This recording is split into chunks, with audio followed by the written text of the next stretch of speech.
Afin de comprendre l'importance d'Hermione, il faut s'imaginer la pièce sans son personnage. Tout d'abord, Oreste serait peut-être pas présent dans l'histoire. Hélas, qui peut savoir le destin qui m'amène? L'amour me fait chercher ici une île humaine. Pyrrhus n'aurait donc pas été assassiné, car c'est Hermione qui, dans un élan de rage et de jalousie, ordonne Oreste de le tuer.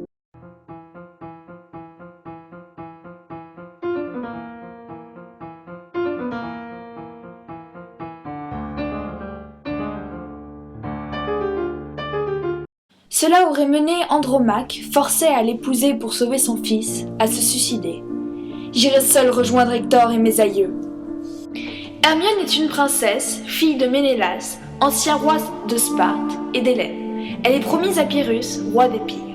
Elle est donc issue de la noblesse, ce qui représente une des caractéristiques de la grandeur des personnages tragiques.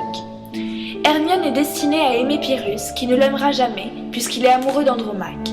C'est en partie ce désespoir de son destin qui la poussera à tuer Pyrrhus et donc à se tuer elle-même. Elle a l'opportunité de s'évader, mais son amour impossible la retient auprès de Pyrrhus et donc finalement à la mort. Toujours prête à partir et demeurant toujours. Elle incarne aussi une des caractéristiques de la tragédie quand elle enclenche son destin à cause d'un défaut central de sa personne. Sa première erreur est de s'aveugler face à l'amour de Pyrrhus pour Andromaque. Elle croit que Pyrrhus l'aime vraiment quand il lui dit qu'il l'épousera. Elle va donc envoyer Andromaque aux pieds de Pyrrhus.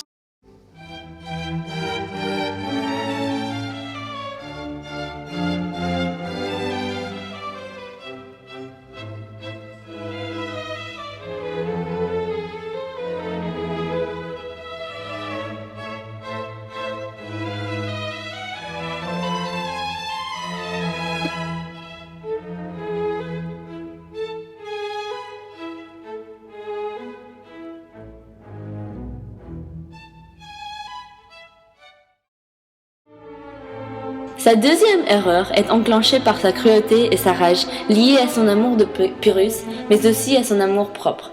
Elle se sent trahie et donc humiliée par Pyrrhus. Elle regrette son erreur après et se plaint à Oreste.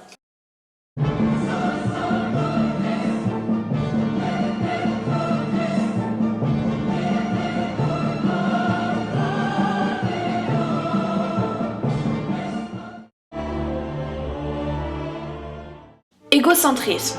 Son amour pour Pyrrhus la consomme à un tel point qu'elle ne se soucie pas de ce qui l'entoure, elle est enfermée sur elle-même. Elle refuse d'aider Andromaque et ne succombe pas à la pitié d'une mère. Cruauté et violence. Elle a un côté de voir l'amour comme un combat. Elle décide de tuer Pyrrhus.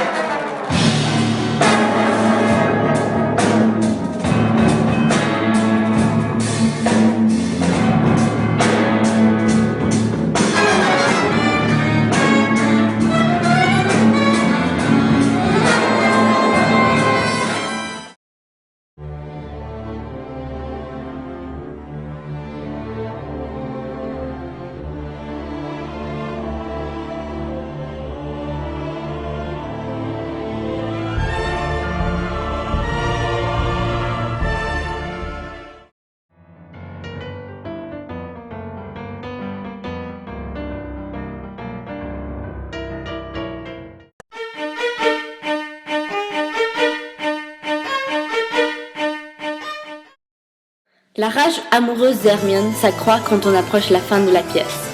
Elle dégénère progressivement et devient de la folie. Le premier signe, c'est quand elle décide de tuer Pyrrhus et qu'elle commence à voir Pyrrhus partout.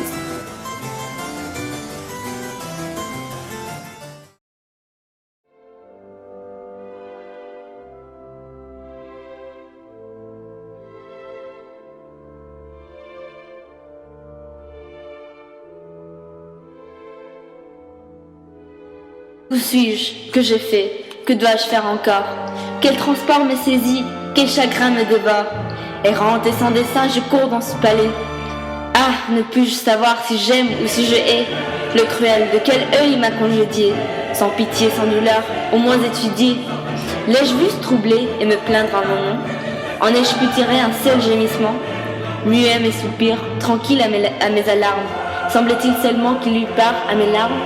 Et je le plains encore, et pour comble d'ennui, mon lâche cœur s'intéresse pour lui. Je tremble aux seules pensées du coup qui le menace, et prête à me venger, je lui fais déjà grâce.